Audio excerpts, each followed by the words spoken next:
Είμαστε μια ομάδα νέων δημιουργών. Ουσιαστικά είναι 4 καταστήματα που έχουν ανοίξει εντελώς τυχαία, χωρίς να γνωρίζονται μεταξύ τους, πάνω στη Δεϊκού. Αποφασίσαμε λοιπόν, σαν κοινή δράση, να ενωθούμε και να κάνουμε μια γιορτή. Είπαμε να κάνουμε μια γιορτή και για να φέρουμε κόσμο που δεν ξέρει ότι ανοίξαμε εδώ πέρα και για να γνωριστούμε εμείς καλύτερα. Και σκεφτήκαμε ποιος είναι ένας ωραίος τρόπος να φέρεις κόσμο σε έναν δρόμο που δεν έχει και κάποιο ιδιαίτερο ενδιαφέρον στο μυαλό του κόσμου μέχρι τώρα και σχεδιάσαμε μια ωραία βόλτα.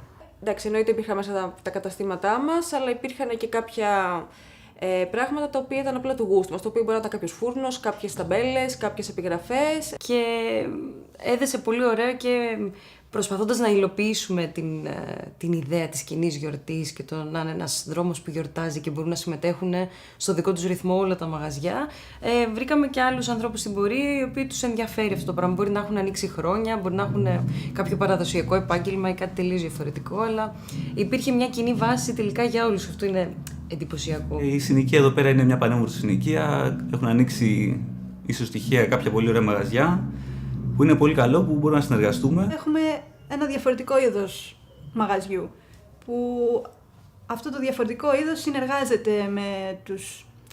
έχει έναν πιο υγιή ανταγωνισμό με τους γύρω του. Γι' αυτό το λόγο πιστεύω και όλοι επιλέξαμε αυτή την περιοχή. Να γυρίσουμε σε μια συνοικία που ο κόσμος ζει διαφορετικά. Να γνωριστούμε μεταξύ μας, να μιλάμε για αυτό που κάνουμε και να το εξελίξουμε ακόμα περισσότερο. Να φέρουμε περισσότερο κόσμο να μας γνωρίσει και να τους γνωρίσουμε. Αντί να σαμποτάρουμε ένας τον άλλον ή να κλειστούμε στα καβούκια μας, χωρίς φόβο, βγήκαμε και γνωριστήκαμε και αυτό μόνο καλό έχει φέρει μέχρι τώρα. Αυτό που γίνεται ουσιαστικά είναι ότι δίνω εγώ λίγο στο Γιώργο π.χ.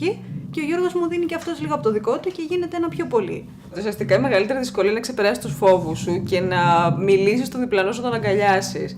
Και ότι να καταλάβεις ότι όσο πιο πολύ, τόσο καλύτερα. Γιατί μόνος εν τέλει δεν μπορείς να κάνεις πράγματα. Αυτή είναι η δυσκολία, να βγάλει ο άλλος από το μυαλό του ότι δεν θα πας και θα σε φάει ο διπλανός σου, θα πας και μαζί θα φτιάξετε ένα όμορφο γλυκό. Πρέπει να αλλάξουμε τις έννοιες του ανταγωνισμού, να χρησιμοποιούμε πιο πολύ τη λέξη συναγωνισμός, να βγάλουμε μια εξωστρέφεια. Αντί για μια ισοστρέφεια που έχουν τα μαγαζιά που σκέφτονται μόνο το κέρδος, ας πούμε, και ότι πρέπει το μαγαζί τους να πάει καλά. Αλλά θέλει διπλωματία. Με κάποιες περιπτώσεις θέλει διπλωματία. Γιατί, ωραία, εμείς εδώ είμαστε ίδια ηλικία, επικοινωνούμε καλά, έχουμε την ίδια γλώσσα. Με κάποιους άλλους ήθελε λίγο διαφορετική γλώσσα. Η ομάδα είναι πάντα καλύτερη από τον έναν και αυτό το πράγμα είναι και ωραίο, γιατί είναι καινούργιες ιδέες, είναι άλλα μυαλά.